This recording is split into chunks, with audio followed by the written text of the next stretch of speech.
Yes, I guess what we're going to be talking about today is a new book, your new book. Yep. Okay, Good. none of us have had a chance to read it, but we have to remember we're going back to the 1960s here. I mean, there's a lot of lost technology, and I was thinking about the 1960s when you had platform shoes, bell-bottom pants, love beads, and flower power. And the one thing we lost for sure from the 1960s is flower power. Apollo lost a lot more power, apparently, but you're going to tell us all about that. Yeah, that's another story for today, actually. First of all, hello to Marcus, to Robert, as well as you, Scott. It's been a while because we decided I threw myself into the book. I wanted to get this book done because it's been, 2.5, 3 years since I put out a book on the Apollo moon hoax. So let me explain how this particular project came about because it's an interesting story behind it. So when I put out my first book back in 2018, I got my first big break. Besides my mention in NEXUS Magazine, which really helped the book, I also got a review from a top Amazon 500 reviewer. And that really helps push the book. When you get a rating from a top Amazon 500 reviewer, that really, really helps. So I just happened to be part of an email group at that time.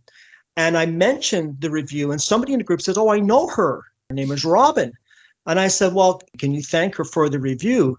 And if possible, can you put me in contact with her?" And he did. So we started, just emailing each other back and forth. And then I put out my second book back in 2021, and she gave me another really good review. And of course, Nexus, I was fortunate enough to have Nexus also review the book. So that really helped as well. And so things were going really well.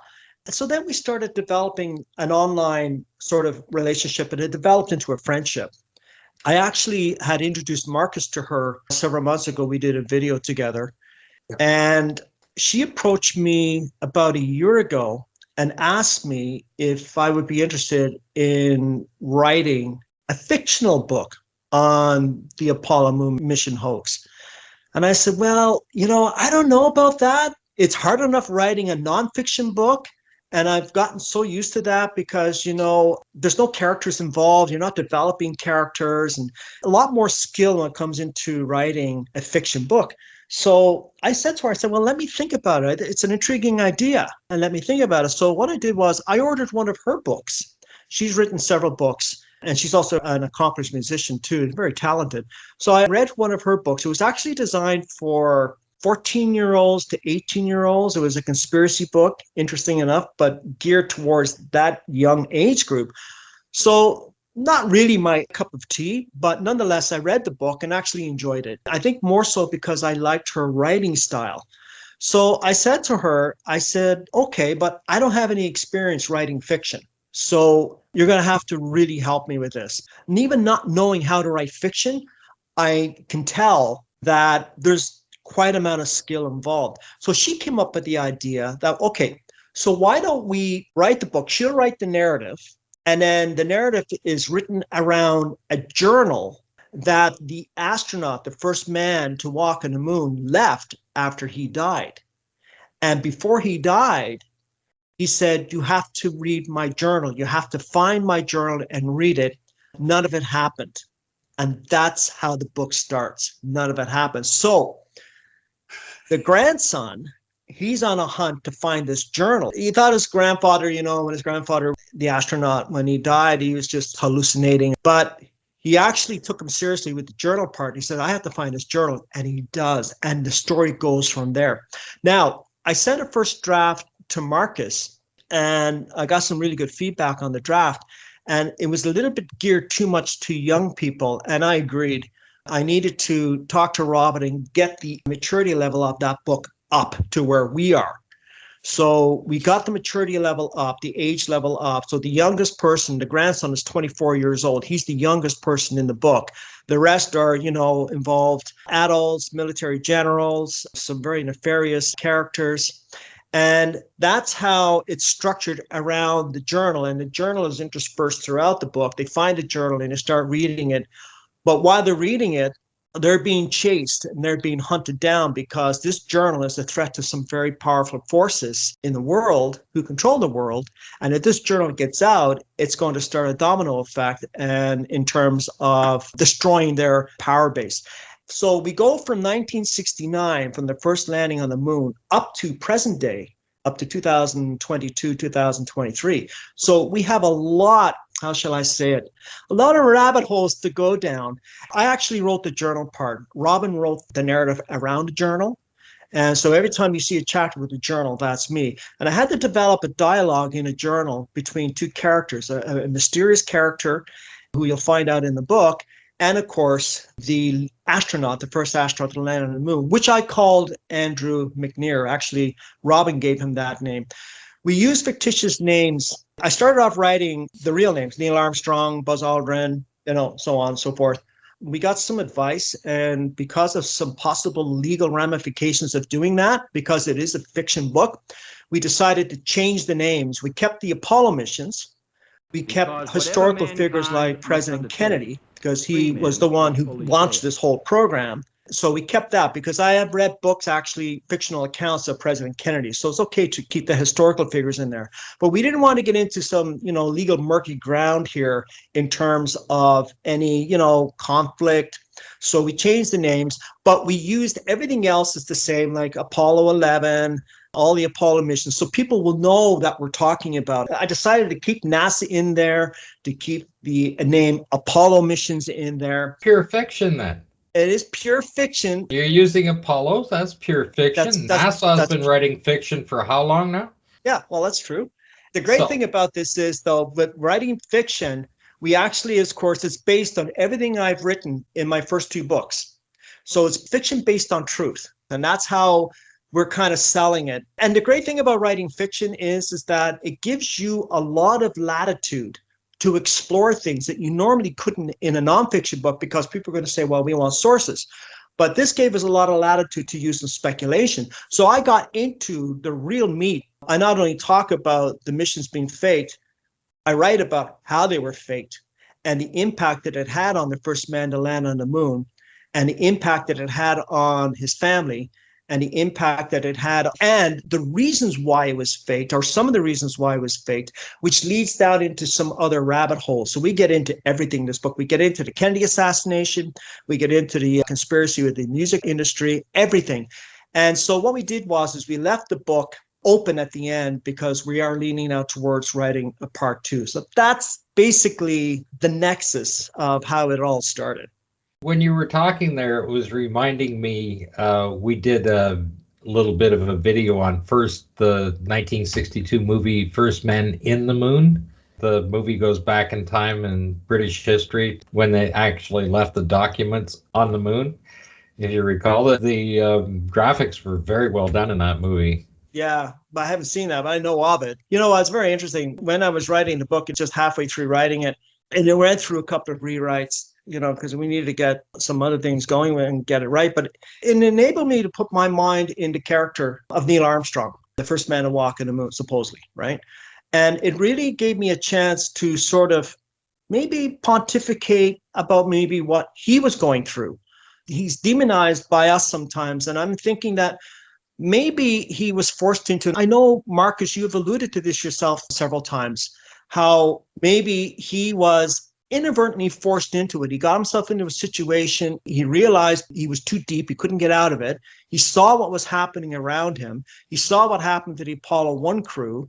He saw what happened to Thomas Barron and his wife when he dared to come forward and talk about the poor quality control going on in the NASA program. He saw what happened to them. And I'm wondering if his own mind, he got really scared and tried to find a way out. But instead of being able to find a way out, he found an ally. And that's where the book comes in. That's what happens in the journal, is he finds an ally. And this ally is a very powerful force himself, and he helps to guide him through this. So up until the end of part one, it's loosely based on his story, with speculation on my part. Then in part two, we're going to continue, but we're going to go in a slightly different direction. But it really made me think. Some of the astronauts loved it because they were getting this fame and fortune. but there might have been one or two. Maybe I'll use the character in the book, Andrew McNair, maybe one of them. He was starting to feel a little bit pressured. He was worried that this could destroy his family. He's living a lie. And it really takes off from there. And the book has several layers in it that it shows the struggles that he's going through, because he knows he's participating in one of the greatest hoax of all time. And he has no choice. He's locked in. Basically, he's a victim of circumstance. Yeah. It's his life-altering situation. It's not temporary. It's the rest of his life. And that's the sad part about this. It's almost like a Shakespearean tragedy in the sense that he gets himself into this situation and he's all gung-ho at first, right? And, he joins the Air Force and then he joins the X-15 program and he proves himself there and he flies on Gemini. And it's during the Gemini, and I wrote this in my part of the story, it's during the Gemini program that he starts getting a little bit suspicious about things. Like he starts going, whoa, what's going on there? What really happened with the first manned Gemini program, which was actually with Gus Grissom, what actually happened with his mishap when he splashed down. He starts looking into that. He starts to connect with the character. I named the character Dave in the book. It's closely modeled after Gus Grissom. And I name him Dave Young in the book. And he develops a relationship with Dave, and he finds out that Dave is kind of thinking the same thing he is. And by this time, they're in the Apollo program.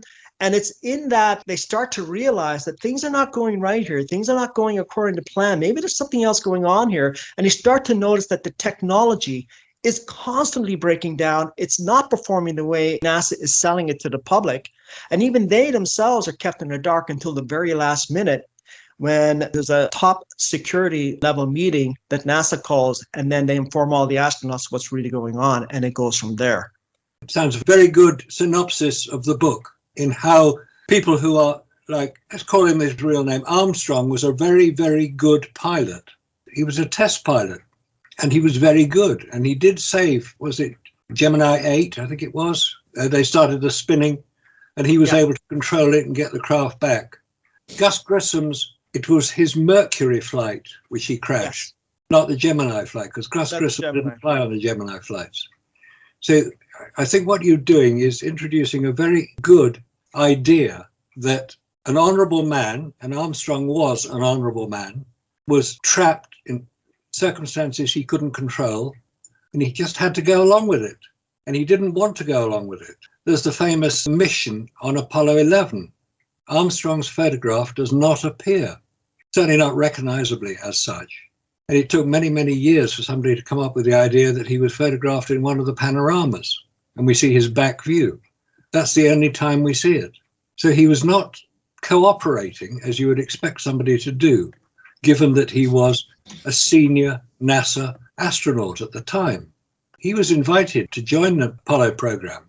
He didn't apply himself, but having got into it, he couldn't get out of it, which I think is also part of the reason that his burial at sea has not really been commented on. When Armstrong died after an operation didn't go according to plan, 2012, he died, and he'd requested a burial at sea. Now, people trying to excuse this by saying, well, he was a naval pilot, which he was, so he could have legitimately asked for a burial at sea. But if he really wanted to be memorialized as the first man on the moon, which is what he was always promoted as, why would he choose to be buried at sea? It makes no sense. Gus Grissom is actually buried at Arlington National Cemetery, but Armstrong isn't. And then you have the very sad decline of Buzz Aldrin through alcoholism, through divorces. He was not behaving very well. And I think Bart Sibrel's confrontation with him, which resulted in the punch that went around the world, I think that was a giveaway from Aldrin as not being able to confront what he had to deal with in the same way that Armstrong had dealt with it. And when you see the confrontation between Neil Armstrong and Bart Sibrel, where Neil Armstrong quite politely but very definitely declines to put his hand on a Bible to swear he'd walked on the moon. This is not the behavior of somebody who is trying to maintain a fiction. It's the behavior of an honorable man who is trying to maintain his dignity. That's a very good point. And just to back up with something you said there earlier, I actually did put that in the book, how the character in the book, Andrew McNair, tries to avoid any direct photos of himself on the fake moon set. And he goes in to explain, he says, I don't think it's going to do much good, but at least I can keep my face out of it. Of course, they're going to see me in the command module and the lunar module, but it's just this my small way of sort of saying that, hey, I don't endorse this. Yeah. And it was through subtle ways, as you so eloquently put, Marcus, it was through subtle ways that he was hinting and hoping that people in the future will look back and see that, you know, he was trying in his own way to give some signals that this was not, the all was not right with the Apollo program. I think all of you will end up liking the character, the lead character, not the lead character in Robin's journal. You'll like her a lot. There's 3 lead characters, actually. There's Robin's developed 2 characters in the book. One is a skeptic who starts to find out about the book, and she teams up with the grandson about the journal. And the other one is from a very powerful family, and she's a villain. And you always have to have a villain in a fiction story because it really gives it some spice, right? And this villain is quite the villain as Robin develops the character. And then there's the other lead character, and that's Andrew McNair. And I think you will like the character Andrew McNair, the first man to walk in the moon, because he battles with his conscience a lot. He goes through a lot of changes and starts looking for simplicity in life. He doesn't like what he's gotten himself into, but he's trapped at the same time because he doesn't want to put his family and or his friends in harm's way. And he knows that he has a responsibility to them as well. And he knows he's lying to the world, but he has to find another way to do it. And the whole idea of him being contacted by a mysterious stranger, because he sees and he has connections through NASA and he sees what's going on, and they reach out to the first man to walk on the moon, Andrew. They reach out to him, they connect with him, and they say, look, basically, we know what you're going through. You're not going to be able to get out of this. It's too dangerous, but we can help you and we can guide you. We can offer you some protection. And that's where I took his story and mixed in with that, how they fake the Apollo missions. And with areas that I wasn't too sure about, I actually said that. There was one conversation between the mysterious stranger and Andrew, and he's saying, well, how's NASA going to fake this? How are they going to convince the world? How are they going to convince the mission controllers that this whole thing is fake? I mean, there's too many people to involve here. And he goes through and he explains methodically how he's going to fool the mission controllers, how he's going to fool the public, how the media has been bought anyway, so they can control the narrative through the media, and any other areas that he couldn't explain. He says, remember this. The military is in full control of the Apollo missions, and they have technologies that's decades ahead of any given time in history. So we don't know what they're really capable of doing, but we do know that they have technology. We have access to some of that technology, but they have technology that's far more advanced than the average person knows at the present time. So they'll be using that to help put forward the fake narrative and convince the public and the world that they landed on the moon. So it gets into all of that. Is the stranger who helps McNair, is he based on any real person, or is it somebody you've imagined? I created that person. I started writing the journal separate. Robin had sent me several drafts, and I looked at the drafts. I really liked it, but I said, we need to bring it up a bit. We need to bring this up to a mature audience. We need to get it into the adult sphere, right?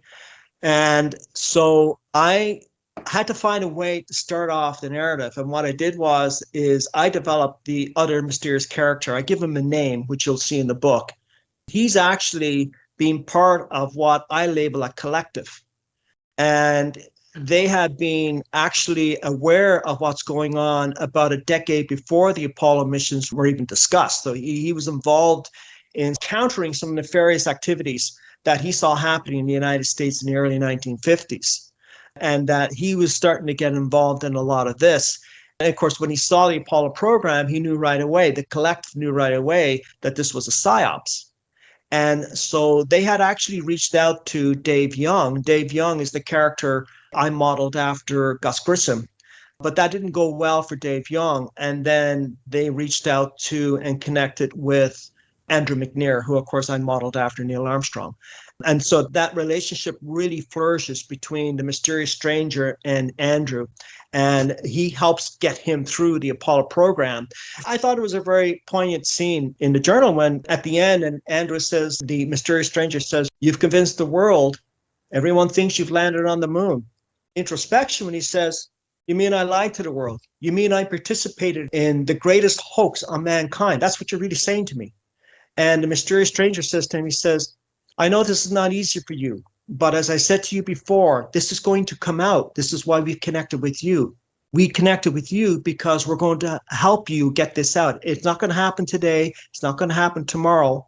So he says, "I have to live with this life for the next several years, next several decades." He says, "Possibly." He says, "Well, that's easy for you to say. I'm the one who participated and I'm the one to put my face out there." And this goes back and forth. And he eventually convinces Andrew that what you're doing is noble. You're going to be part of revealing this to the public. That day will come. And that's how he helps him get through this, right? I hope that I wrote some layers with substance to these characters. There's some other characters in the journal too, but those are the two main characters. I really do hope I've done it some justice. I look forward to all of your feedback.